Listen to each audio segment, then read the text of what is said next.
ہمارے لیے باعث عزت ہیں وہ لوگ. بالکل ٹھیک. تو ہم ان سے یہ ریکویسٹ کرتے ہیں کہ بھائی جان جب آپ کے پاس یہ بزنس کم پڑ گیا ہے تو آپ کی کمائی کم ہو گئی ہے,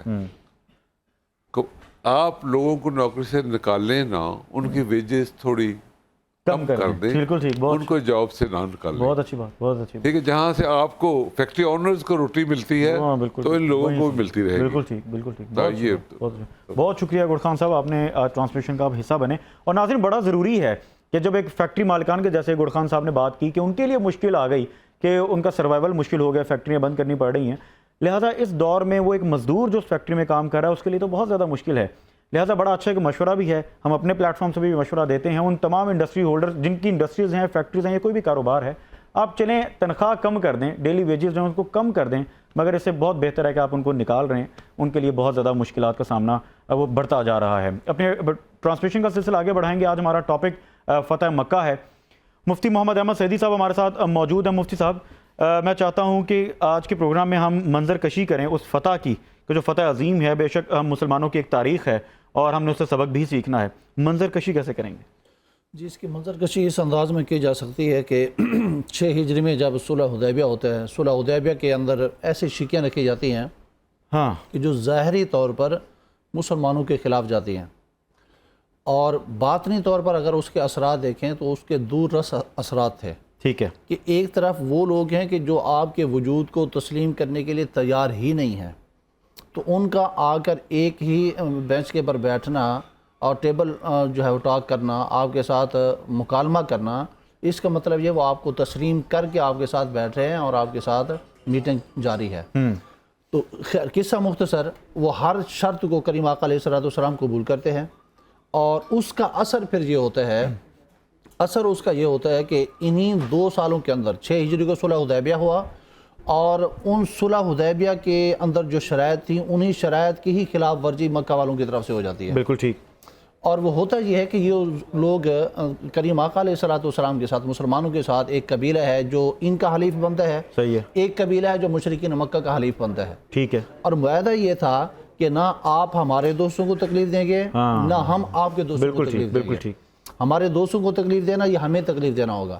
اب قریش کے لوگوں, مشرکین مکہ کے ایک دوست قبیلے نے مسلمانوں کے دوست قبیلے کے اوپر حملہ کر دیا, اور جب حملہ کیا تو ان لوگوں نے پھر کریم آقا علیہ السلام کو, وہ تھے مکہ کے قریب, یہاں سے آوازیں اور پکارا نبی علیہ السلام کو مدد کے لیے, تو نبی کریم علیہ السلام نے ادھر مدینہ میں بیٹھ کر فرمایا لبیک لبیک لبیک, تمہاری مدد کی جائے گی, تمہاری مدد کی جائے گی, تمہاری مدد کی جائے گی. یہ پس منظر تھا مکہ کے فتح کا. ٹھیک ہے, یعنی ان لوگوں نے ظلم کیا اور مظلوموں نے ندا دی, بلایا, کریم آقا علیہ السلام نے لشکر اکٹھا کیا, 10,000 صحابہ 8 ہجری کو جاتے ہیں. بالکل ٹھیک ہے. اور اللہ رب العزت کے محبوب کریم علیہ السلام کی اس دور اندیشی کی وجہ سے جو 6 ہجری میں صلح حدیبیہ کی تناظر میں ہوا, اور مظلوموں کی داد رسی کے لیے اللہ رب العزت نے مکہ کو بغیر جنگ و جدال کے محبوب کریم علیہ السلام کو فتح عطا فرمائی. اس موقع پر کریم آقا علیہ السلام نے جو اناؤنسمنٹ کی تھی وہ یہ تھی کہ جو شخص ہتھیار ڈال دے گا اس کو امان ہے, جو اپنے گھر کے دروازے بند کر دے گا اس کو امان ہے, بالکل ٹھیک, جو ابو سفیان رضی اللہ تعالیٰ عنہ کے گھر پناہ لے لے گا اس کو امان ہے. تو اس ایک دن کے اندر 2,000 غیر مسلمان ہوئے. سبحان اللہ, سبحان. اور بہت ہی کم عرصہ کے اندر, ان 10 سالوں کے اندر 10,000 صحابہ مسلمان ہوئے تھے 8 سالوں کے اندر, اور اگلے 2 سالوں کے اندر 1,24,000 صحابہ بن جاتے ہیں. سبحان اللہ, سبحان اللہ. تو کریم آقا علیہ السلام نے اس موقع پر جو اپنی فراخ دلی کا رحمت للعالمین ہونے کا مظاہرہ کیا, اس کو اپنی انٹرو کے اندر بھی فرمایا.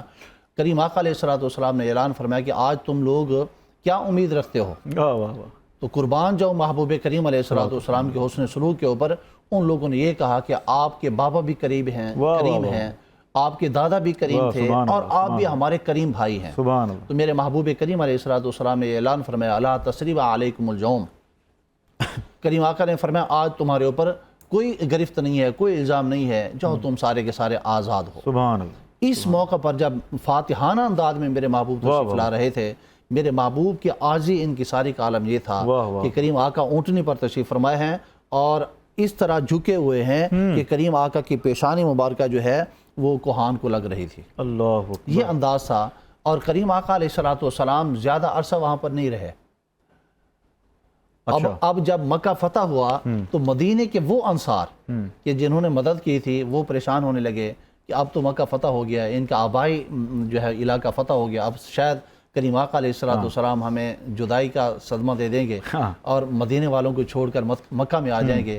میرے محبوب کریم علیہ الصلوۃ والسلام نے فرمایا, اے مدینے والوں, میرا جینا بھی تمہارے ساتھ تھا, میرا مرنا بھی تمہارے ساتھ ہے.